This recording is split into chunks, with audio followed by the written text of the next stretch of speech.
eres bueno, bueno, bueno, bueno.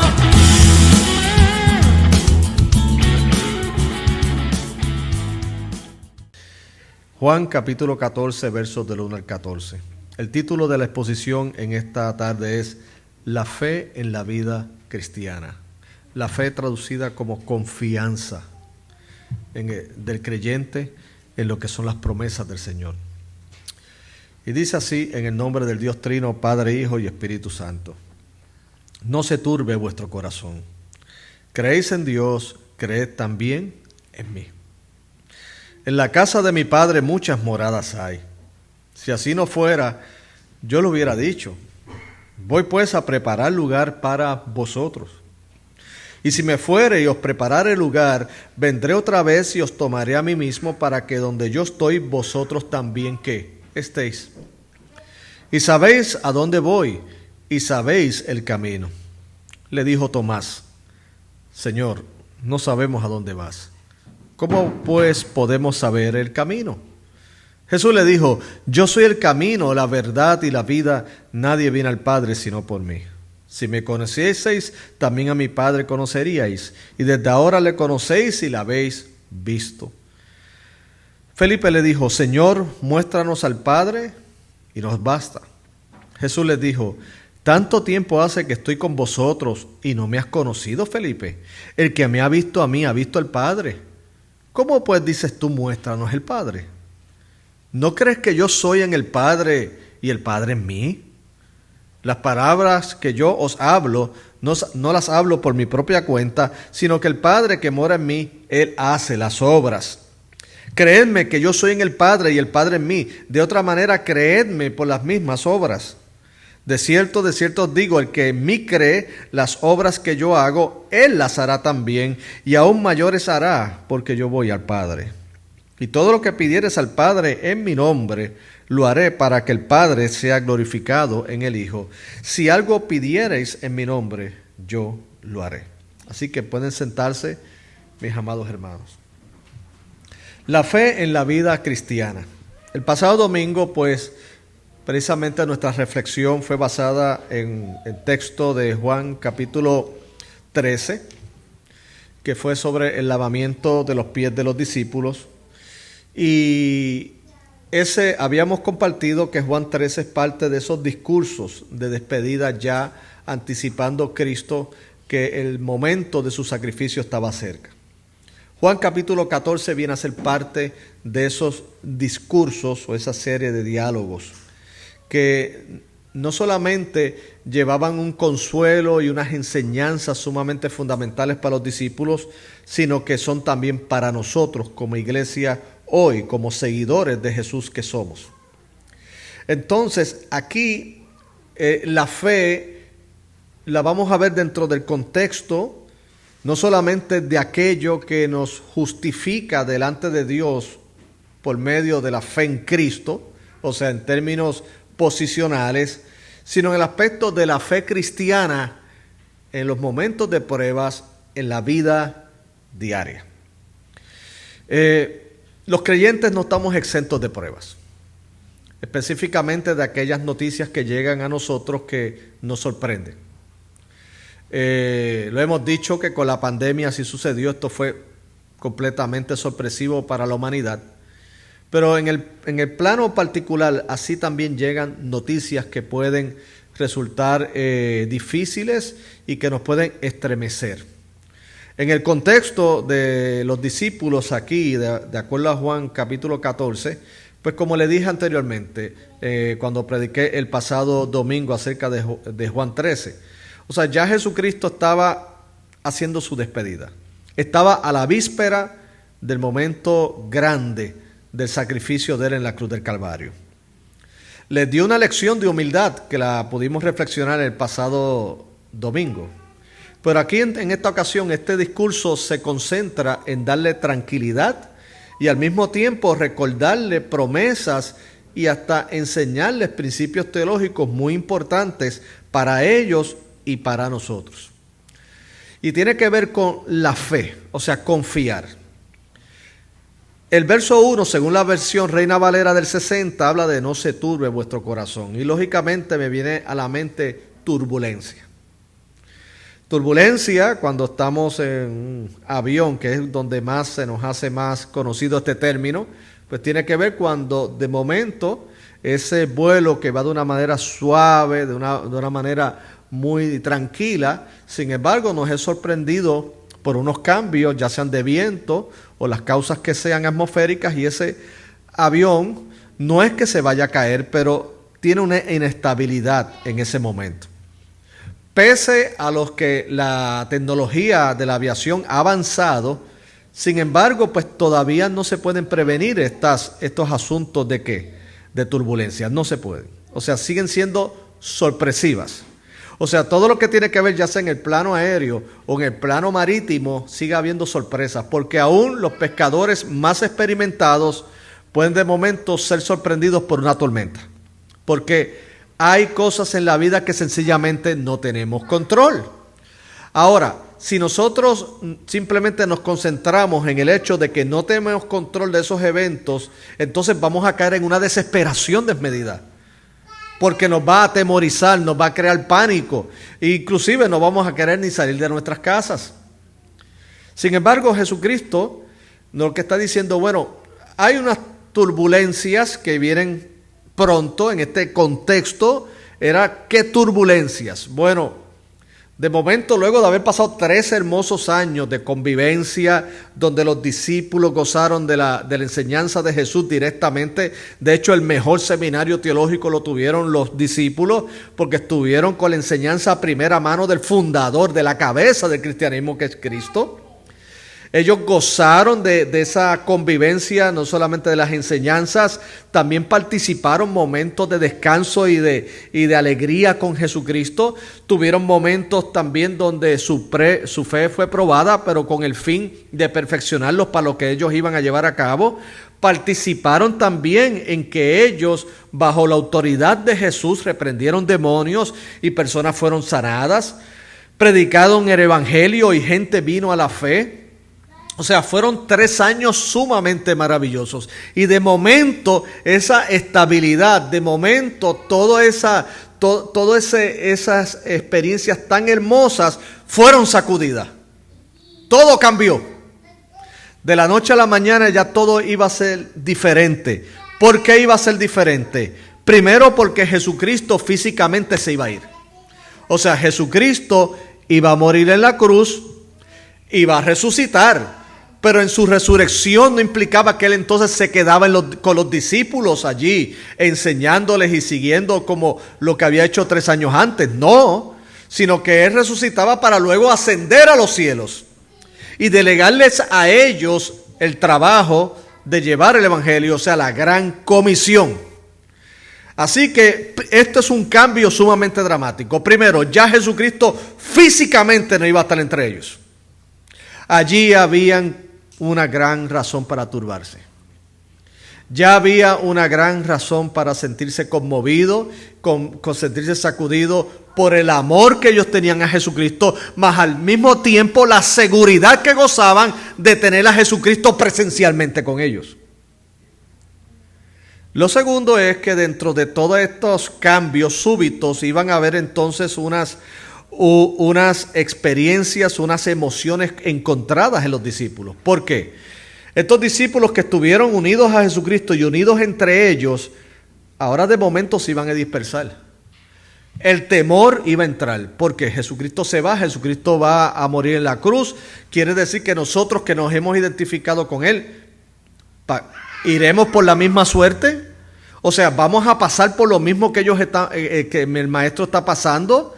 De momento, o sea, hubo un momento sumamente de desorientación. ¿Qué va a pasar entre nosotros? Tantas fueron las emociones que uno de ellos, el que se atribuye que era como el líder natural de los discípulos, que era Pedro, negó al Maestro. Y el mismo Jesucristo ya había anticipado que Pedro le iba a negar. Pero no solamente que le iba a negar Pedro, sino que iba a haber uno entre ellos que ellos no sabían quién era, solamente Jesús lo sabía, que los iba a traicionar. Déjeme decirle que eran demasiadas malas noticias en un momento. Luego de haber lavado pies y haberle dado una lección teológica y práctica sumamente profunda, ahora le está diciendo, sí me voy. Pero Pero aquí está el asunto de la fe en la vida cristiana, que es en la total confianza en las promesas de Dios.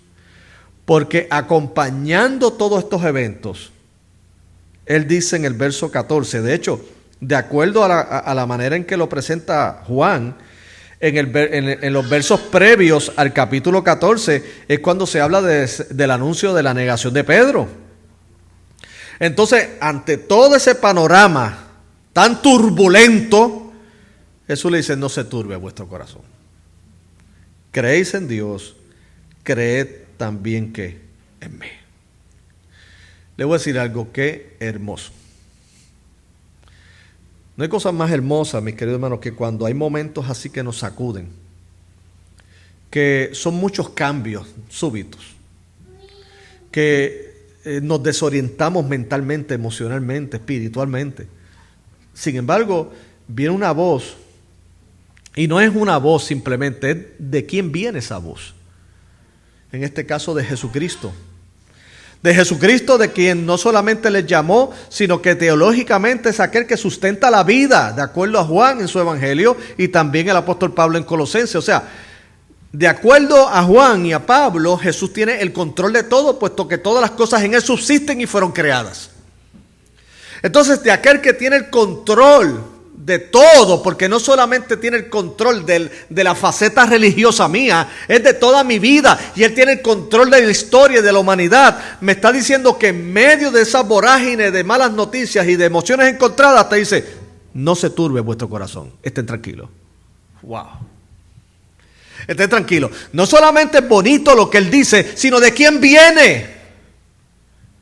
Porque hay personas que con muy buenas intenciones me pueden decir: Carlos, no se turbe vuestro corazón, ni tenga miedo. Pero Él tiene la mejor intención de que yo no me descontrole emocionalmente. Pero sin embargo, esa persona no tiene el control de las cosas. Aun cuando Él me las desea, que no tenga yo ese tipo de desorientación emocional, sin embargo, Él no tiene el control. Por ejemplo, alguien te puede decir: mira, no te preocupes por lo económico. Y tú dices: qué bueno, es verdad, pero es que tú tienes algo para darme.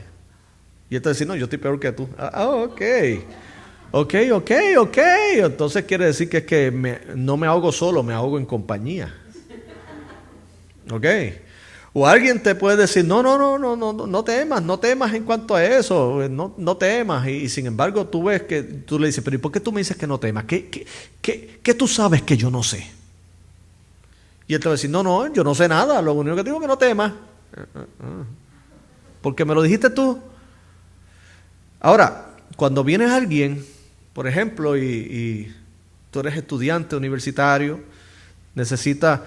apenas te falta un curso para terminar tu licenciatura, o lo que se llama y se conoce en los Estados Unidos como Bachelor Degree, y entonces te falta ese curso, pero en el semestre no lo ofrecen, y tú dices: Dios mío, yo me voy a tener que quedar otro semestre aquí, por una clase. Y si viene un compañero estudiante y te dice: no te preocupes, pues tú dices: ok, no me preocupo, pero ¿cuál es tu base para decirme a mí que no me preocupe? ¿Tú tienes control de eso? Y dice: no, yo soy un estudiante igual que tú. Ahora, si te lo dice el decano, si va donde ti y te dice: mira, fulano, me enteré que tú tienes un problema con una clase, y si no tomas esa clase no te gradúas porque no es ofrecida en este bloque, en este módulo, en este semestre. Pero yo te digo a ti como decano: no te preocupes. Mire, ahí está hablando alguien con autoridad. Porque de momento tú dices: wow, me dijo que no me preocupara. Pero entonces tú mismo asimilas: pero me lo está diciendo alguien que es un decano. O sea, me lo está diciendo alguien que es una persona de influencia, que tiene injerencia en las decisiones académicas de la institución. Por lo tanto, es cuestión de que yo me sienta a esperar qué es lo que él me va a solucionar. Porque Él tiene el poder. Mis queridos hermanos, ¿por qué le hago esta simple metáfora, esta simple analogía? Porque aquel que me dice que no me turbe vuestro corazón es porque tiene el poder para llevar a cabo esa paz que Él mismo está pidiendo que yo tenga. Él la tiene. O sea, no es alguien que simplemente utiliza esas expresiones para que tú las lleves como un mantra y tú las repitas y te auto-hipnotices. No tengo miedo, no tengo miedo, no tengo miedo. No, es como si, utilizando de nuevo esta analogía de la turbulencia en un vuelo, entonces está todo ese tipo de cosas y tú estás en una tensión, pero sin embargo tú ves al piloto haciendo chistes. No te sientas mal, que te dé paz, que te dé intranquilidad si le está llorando. Si lo ves en una esquina arrodillado orando, sí, ahí sí. Pero si tú te asomas y ves a los pilotos y resulta que están riéndose y están moviéndose, pero ellos se están riendo, ¿sabes qué? Ellos saben lo que están haciendo, se están riendo. ¿Por qué? Porque fuera de la incomodidad de la turbulencia, algo más difícil o más malo no va a pasar. Entonces, ¿qué haces? Tú te agarras de la silla y tú dices, wow, qué bien, ok, ellos están tranquilos. Es lo que yo hago cuando yo estoy en un vuelo así, la turbulencia se da y yo veo las aeromosas, riéndose hasta con los manís que reparten. Yo digo, ok, esas mujeres tienen muchas horas de vuelo, esas damas han dedicado su vida, esto no les sorprende. Es a mí que yo soy simplemente alguien que no tiene entendimiento de esto. Así que yo voy a basar mi confianza en que ellas están tranquilas. Pero si ellas empiezan a orar,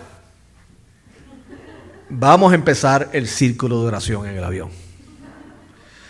Aquí Jesucristo era el que iba a morir en la cruz. Jesucristo era el que se iba a exponer a toda esa burla y todo ese vituperio. Sin embargo, él está tranquilo.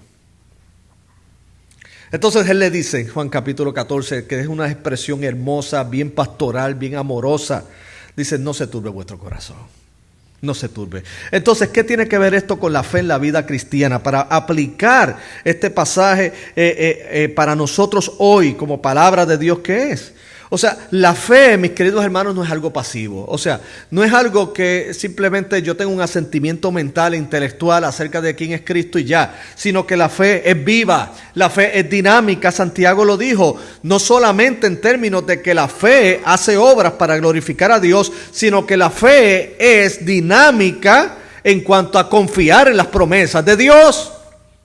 Así que lo primero que podemos apreciar de acuerdo a la fe en la vida cristiana en este pasaje es que el Señor nos dice, no te preocupes porque confía en Dios y en Jesús, en mí. Mira lo que dice Jesús, confía en Dios y confía en mí. Él dice en el verso 1, dice, no se turbe vuestro corazón, creéis en Dios, ustedes creen en Dios, crean también en mí. O sea, otras palabras, ahí de acuerdo al contexto, Jesús le está diciendo, yo les he probado a ustedes por todos estos años que he convivido, que ustedes tienen muchas razones de peso para confiar en mi palabra. Tienen razones de peso porque no solamente ustedes lo han escuchado de mí, sino que ustedes lo han visto. Los discípulos fueron testigos en primera fila de resurrección de muertos como la de Lázaro. Fueron testigos en primera fila de sanidad de personas leprosas. Fueron testigos de primera fila de liberación de personas endemoniadas. Fueron testigos en primera fila de la predicación de las buenas nuevas del evangelio y cómo la gente respondía, tanto judíos como gentiles. Entonces, ¿qué pasa? Créanme a mí, dice Jesús. Créanme. Y si yo le digo a ustedes que no se turben, es porque legítimamente, ¿qué pasa? Primeramente, Él nos cuida. Él había dicho en capítulos previos, de acuerdo al orden que lo lleva Juan, dijo, yo soy el buen pastor, que su vida da por las ovejas. En otras palabras, ¿ustedes creen que yo voy a dejar que ustedes se mueran del corazón? No. O sea, ¿ustedes creen que yo los voy a dejar a ustedes que entren en una histeria de pánico, que ustedes se descontrolen? No, eso iría en contra de lo que yo soy, de lo que les he prometido. Porque yo les doy vida eterna y no perecerán jamás, ni nadie les arrebatará de mi mano. Porque Él mismo diciendo, yo les dije que en el mundo aflicción, no esperen nada del mundo fuera de aflicción. Y si aparece algo contrario, pues simplemente denle gracias a Dios. Pero tengan las expectativas reales, pero también tengan otra expectativa real. Yo vencí el mundo. En otras palabras, crean en mí. Tengan confianza. Yo sé que las cosas sacuden, que las cosas inquietan, pero Él nos cuida. No dejen que el corazón los angustie, dice otra paráfrasis del verso 1 del capítulo 14 de Juan. O sea, no dejen que el corazón los angustie. Me gusta esa paráfrasis. Porque el corazón se ve dentro del lenguaje bíblico como aquello que es la voluntad, el asiento de la voluntad, de las decisiones, y el corazón es donde se van los pensamientos. Y déjeme decirle que nuestro corazón, en términos de pensamientos, óigame, hace unas películas tremendas, pero no solo tremendas, sino de horror. Le ganan a Charles Play, le ganan al Exorcista. Nuestras películas son peores que esas. ¿Por qué? Porque nuestra tendencia humana, sea por las experiencias que hemos tenido en el pasado, por las noticias que estamos expuestos y por lo que en sí somos como hombres y mujeres, óigame, siempre esperamos lo peor. Y claro, yo diría que si tú estás sin Cristo, pues prepárate para lo peor. Pero si tú estás en Cristo, prepárate para lo mejor. No dejen que el corazón los angustie. En otras palabras, el corazón viene a ser, de acuerdo a Jesucristo, una voz, pero no es una buena voz. No es buena. Es una voz, pero no es buena. Maldito el hombre que confía en otro hombre, pero también dice que el corazón del hombre no solamente da de continuo solamente al mal, dice en Génesis capítulo 6, sino que también no confíes en ese corazón. ¿Por qué? Porque nuestro corazón siempre nos va a lanzar hacia la dirección contraria a lo que Dios quiere. En otras palabras, entonces dice aquí Jesucristo que esto lo llevamos junto a lo que está en la Escritura. Dice, sobre toda cosa guardada, guarda tu corazón, porque de él guarda la vida. Entonces, ¿qué quiere decir? Que mi corazón y mis pensamientos tienen que estar sometidos a Dios. De acuerdo a Pablo en Filipenses, dice que Dios guardará nuestros pensamientos como un centinela. Esa es la versión original del pasaje. En otras palabras, dice que cuando queremos la paz que sobrepasa todo entendimiento, Dios lo que opera cuando nosotros buscamos lo que es puro, lo que es honesto, todo lo que es de buen nombre, en esto pensad, y Él guardará nuestros pensamientos en Cristo Jesús. Guardará, en el original, es como un término de un centinela. O sea, Él viene a ser un soldado que vela por tu mente. Entonces yo digo, Señor, yo descanso en ti, y por otro lado el Señor dice, tú descansas en mí, yo voy a velar que tú mismo no estés pensando tonterías. Porque yo sé que tú eres un autor nato de tonterías. Aparte de que entonces puede haber una inspiración externa que se llama demonio. Que los demonios no poseen a un creyente, pero lanzan por ahí dardos. Tum, tum, tum, tum, tum, tum, tum. Ay, si eso le añades uno que otro imprudente en la vida, óigame, tenemos la película hecha. Porque debe decirle que hay algunos imprudentes, sí, sí. Acordaos, y estoy usando palabra de Reina Valera, acordaos de la esposa de Job. Que cuando Job estaba en toda su miseria y él decía, no, pero yo confío en Dios. Y viene la esposa de Job, bien espiritual, y dice, maldice a Dios y muérete. Oh, my goodness. O sea, aparte de la voz interior que a lo mejor en la cual Job batallaba, estaba esta voz externa que le decía, mira ya, olvídate, maldice a Dios y muérete. Pero la voz que hemos de escuchar es aquella que me dice, cree en Dios. Roberto, María Elena, Cristina, cree en Dios. Carlos, cree en Dios. Y sepas algo, cree en mí también. Yo soy la imagen del Dios invisible, el primogénito de toda creación, el que aseguró tu relación con el Padre y que por lo tanto también te estoy preparando un lugar para que donde yo estoy, tú estés. Bendito sea el nombre del Señor. Dice en el verso 2, en la casa de mi Padre muchas moradas hay. Si así no fuera, yo lo hubiera dicho, pero voy pues a preparar un lugar para nosotros. Vamos a estrenar un lugar que está preparado para nosotros. Eso está bueno. Y sin mortgage. Shit, my goodness. I love you, Jesus. I love you. Te voy a preparar un lugar para vosotros. Y dice, y si me fuere y os prepararé el lugar, vendré otra vez y os tomaré a mí mismo para que donde yo estoy, vosotros también estéis. En otras palabras, le está diciendo, no se turbe vuestro corazón, yo me tengo que ir, estas cosas van a volver otra vez a su normalidad, pero van a tener una expectativa de que yo vengo por segunda vez, pero no solamente es que vengo por segunda vez, sino que los voy a llevar conmigo a un lugar, pero no es cualquier lugar, es el lugar donde yo estoy. No es que el Señor va a estar por allá y yo estoy por acá, sino que el Señor nos ama tanto que Él dice, donde yo estoy, ustedes van a estar. O sea, ustedes gozaron de mi presencia por más de 3 años, por unos 3 años aproximadamente. Y lo disfrutaron, ¿verdad? Y ahora va a haber una separación momentánea, pero no se pongan tristes porque cuando yo venga por segunda vez y los tome ustedes conmigo mismo, esto será por la eternidad. It's powerful. ¿Verdad que sí? O sea, voy a estar con Él por la eternidad. Por lo tanto, esas moradas del Señor. Y ahora, esas moradas son escatológicas, o sea, de los tiempos finales en la presencia de Dios.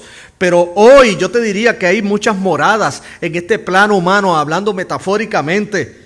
Hay unas moradas que tienen que ver la morada de la misericordia, del perdón, de la justicia de Dios. O sea, yo puedo habitar en esas moradas que Dios tiene en mi vida durante mi jornada terrenal. Y eso me lleva entonces a confiar en Él. Seguimos aprendiendo a confiar, ¿verdad que sí? Gloria a Dios, la fe en la vida cristiana. Lo segundo que la fe en la vida cristiana me lleva entonces no solamente a confiar, a llevar, cumplir lo que el Señor dice de confiar en Dios, en el Padre y en Jesús, sino también que confiemos porque Él va a tener cuidado de nosotros. Ya le dije, Él dice, va a crear, va a estar haciendo unas moradas y las preparará para nosotros. La palabra en griego oikia, que tiene que ver con una estructura que se utiliza como una casa donde tú vas a morar y permanecer. O sea, Dios tiene cuidado de ti y de mí. Wow, que vivir es difícil. ¿Ok? Yo creo que nadie está en contra de esta aseveración. Ni los millonarios, ni los pobres. Ni los blancos, ni los negros, ni los asiáticos. Yo creo que aquí tiene que haber un consenso. La vida no es fácil. La vida trae muchos retos. Pero gloria a Dios por lo que Él nos revela en Cristo. Aquí Él mismo está diciendo, miren, en este mundo difícil, sin embargo, su esperanza tiene que apuntar hacia lo que yo estoy preparando. Mientras tanto, esas muchas moradas que hoy yo le dejé en términos de lo que son mis promesas, recuerden mi misericordia, recuerden mi gracia, recuerden que yo los amo. Y que aquel que ama no se separa del objeto de su amor, no se separa nunca. Entonces, los va a llevar y nos va a llevar hacia gozar de esos delicados pastos, como bien dijo en el Salmo 23. Jehová mi pastor y nada me faltará. Jesucristo el buen pastor me va a llevar y tiene cuidado de mí. Esa imagen pastoral no solamente es una inspiración por la función propia de la cultura de ese tiempo, sino que al mismo tiempo nos lleva a nosotros una confianza presente. Tengo razones poderosas para creer que Él tiene cuidado de ¿quién? De nosotros. El mismo dice aquí en el versos 4 en adelante que los mismos discípulos, en este caso Tomás, estaba aquí todavía. Recordemos la turbación de todas estas noticias de estas personas que estaban expuestas. Señor, no sabemos a dónde más, cómo podemos saber el camino, tú estás hablando de camino. Él le dice, yo soy el camino, la verdad y la vida, nadie viene al Padre sino por mí.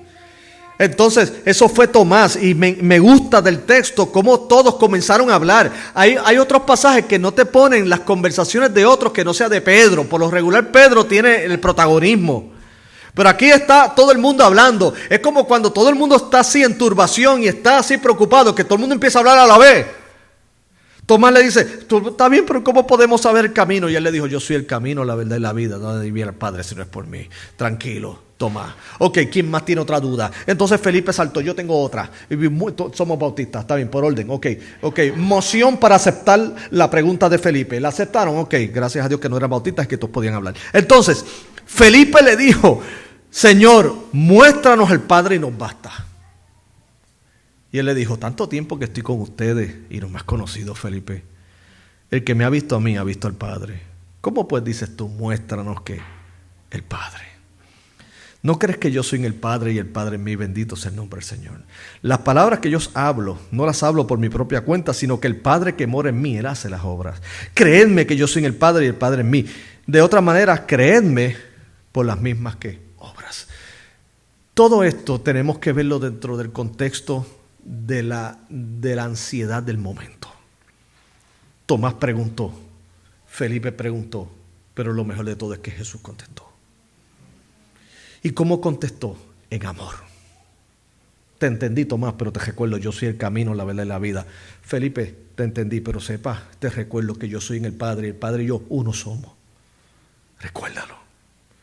Y lo tercero, mis queridos hermanos, es que la fe en la vida cristiana nos lleva, no te preocupes, continúa confiando, porque grandes cosas van a ocurrir en tu vida. Miren lo que dice en el verso 12. De cierto os digo, el que en mí cree, las obras que yo hago, él también las hará. Y aún mayores hará, porque yo voy, ¿qué? Al Padre. Y todo lo que pidieres al Padre en mi nombre lo haré, para que el Padre sea glorificado con el Hijo. Si algo pidieres en mi nombre, yo lo haré. En otras palabras, sigan confiando. Grandes cosas vendrán, pero tienen que orar. Tienen que orar. El que cree en mí, las obras que yo hago, él las hará también. Obras como que se expande el evangelio, se habla el amor de Dios, la gente viene al convencimiento de la fe, la gente se une a la obra del Señor. Aún mayores se harán. ¿Qué otras mayores se ha hecho? Usted dirá. Bueno, se ha hecho en que Jesucristo geográficamente llegó a un sector, pero la iglesia y sus discípulos se expandieron por todo el Asia Menor en ese momento y ahora por toda la humanidad. Pero no solamente eso en cuanto a acción ministerial, sino lo que es algo muy importante y práctico. Por eso que la fe en la vida cristiana no es algo pasivo. Miren, y todo lo que le pidieran al Padre en mi nombre, lo haré, para que el Padre sea glorificado en el Hijo. Si algo pidieres en mi nombre, yo lo haré. Esto quiere decir una carta abierta para pedir todo, mi hermano. Usted pida todo, pero Dios no es tonto. Es que, o sea, yo he escuchado objeciones que cuando, por tratar de salvaguardar el texto, dicen, pero tenga cuidado, pastor, porque entonces eso quiere decir que los de prosperidad. Mire, usted puede creer lo que crea. Dios es Dios. Dios no es tonto. Los que tenemos que tener claridad teológica somos nosotros, no es Dios. O sea, el hecho de que una persona venga con sus distorsiones teológicas y doctrinales y entonces vaya y, no, Señor, yo hago esto, aquello y lo otro, y el Señor dice, ok. Pero tampoco debemos perder de perspectiva algo. Que el hecho que algunos tergiversen unas verdades y que las hagan egoístamente para sus propósitos no tiene que ver nada con la otra verdad, que tiene que ver que cuando yo le pido a Jesús, a Dios, en el nombre de Jesús, pasan cosas. Tú me quitas eso y lo que nos quedamos es simplemente con una religión filosófica. Y el cristianismo puede tener filosofía, pero no es una religión filosófica, es una religión de vida. ¡Es de vida! La filosofía, argumenta y tira por aquí y allá. Y yo lamento que algunos hermanos en la fe solo lo que hacen es un ejercicio mental. Y entonces comienzan a hacer conclusiones que irresponsablemente no miden si le están matando la fe a la gente. Porque como ellos no creen, quieren que todo el mundo no crea tampoco. Yo le voy a decir algo, yo creo en un Dios que hace milagros. Lo creo por la Biblia. Y algunos le van a decir, y lo he visto también. Lo he visto, lo veo en la Biblia. No, la Biblia es un libro de milagros. Si yo no creyese en los milagros, pues entonces sería de la escuela de Bullman. Y los que estudian Serpi saben de lo que estoy hablando. Ya sé. Él creía la desmitologización y él creía que todo lo que era sobrenatural, pues había que descartarlo. Pues entonces, responsablemente yo diría, pues yo soy un bullmaniano. Pero yo no. Yo creo en la Biblia. La Biblia me presenta a Dios creando las cosas desde la nada, que eso es en sí un milagro. Dios salvando pecadores, que eso es un milagro. Dios prometiéndome la resurrección a los tiempos finales, que eso es un milagro. Y me dice que Dios puede abrir caminos en el desierto y ríos en la soledad. Y que yo no solamente lo creo porque la Biblia lo dice, porque inerrancia no es solamente creer que esto, todo lo que hay aquí, hasta la última tilde es de Dios. Inerrancia es que tú creas todo lo que está ahí. ¿De qué vale que tú digas, que tú dices toda tilde, hasta todo signo de admiración es de Dios? Ah, pero eso Dios no lo puede hacer ahora. ¿Qué es eso? Yo creo que Jesucristo es el mismo ayer y hoy por siempre. Y que hoy, cuando usted y yo estamos en turbación de corazón, no simplemente yo oro porque me desahogo delante de Dios. La oración no es una terapia. La oración que tenga elementos terapéuticos lo que está es presentándole a Dios sus necesidades, presentándole a Dios sus angustias. Dios escucha y actúa. That's it. Entonces yo veo a Dios hoy en pleno siglo XXI. Yo lo veo. ¿Cómo? Dando provisión. ¿Cómo? Salvando almas. ¿Cómo? Restaurando matrimonios. ¿Cómo? Salvando de la muerte a algunos. ¿Cómo? Llevando a su presencia a los que mueren en Él. Yo veo a Jesús en todo. Y si yo no puedo tener una fe donde todos los días yo pueda sentarme en la intimidad con Dios, donde no hay iglesia, donde no hay teólogos ni conferencistas, donde yo puedo sentarme a solas con Dios y le presento mi ansiedad y le presento mi vida y la derramo como lo hizo muchas veces el salmista, y dijo: Señor, aquí estoy. Señor, yo te necesito a ti. Así como el siervo brama por las corrientes de las aguas, así clama por ti, oh Dios, el alma mía. Mi alma tiene sed de ti. Señor, sácame de esto. No te estoy pidiendo que tú eres, yo no quiero ni pretendo torcer tu mano. Lo que quiero es que tu mano me dé paz. Que yo pueda experimentar esa paz que sobrepasa todo entendimiento. Y que también, Señor, reconozco que, como dijo ese personaje, que aún con las migajas que caen de tu mesa, yo puedo ser sano. Que yo puedo decir: Señor, no tengo que arroparme con todo tu manto, pero si me deja aunque sea tocar un poquito, yo sé que seré sano, seré salvo y podré salir de esto.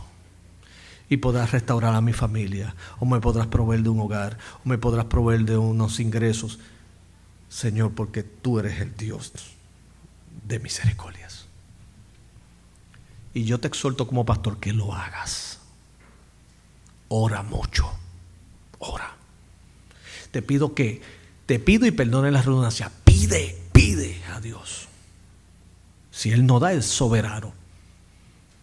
Pero sabes que ninguna oración pasa desapercibida ante Dios. Y lo que no te da es porque te lo va a dar mejor. Porque aquel que yo le pido pan no me va a dar una piedra.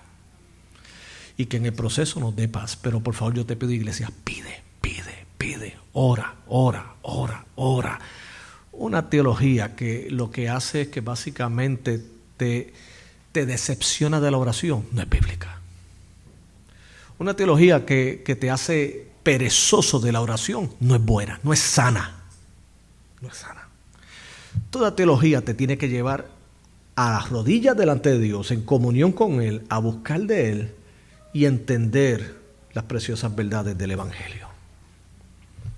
Pero nuestro Evangelio es práctico, porque nuestro Dios es real. Termino con esto, mis amados hermanos. Y es que una expresión muy veterotestamentaria, o sea, del Antiguo Testamento, era la siguiente: Dios, el Dios vivo. Qué implicaciones. No solamente es el contraste contra la idolatría, que esos son dioses de la imaginación. El Dios vivo no solamente es que es real. El pueblo de Dios en la antigüedad veía a un Dios que intervenía en la historia, abrió el Mar Rojo, los protegió en el desierto, derribó los muros de Jericó. Es un Dios que está ahí. Y Cristo es esa tabernaculización de la presencia de Dios en medio nuestro. Entonces, Él se fue, pero con eso no se llevó todo. Él se fue, pero Él le dijo a los discípulos: les dejo el Espíritu Santo. Y aquí está el Espíritu Santo en nosotros.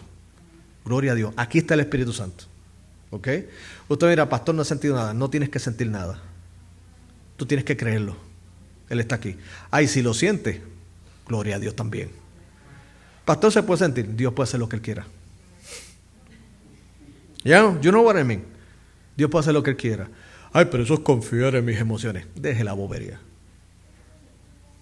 También somos gente emocional. Dios puso emociones. Si no, seríamos no seres humanos, seríamos un pedazo de piedra, tierra, un pedazo de madera. Pero lo que le da sazón a la humanidad es que tenemos emociones. Y si yo me puedo emocionar o ponerme triste como que los Lakers perdieron, yo puedo emocionarme al decir que mi Dios, mi Redentor, vive. Dele un aplauso al Señor y vamos a orar.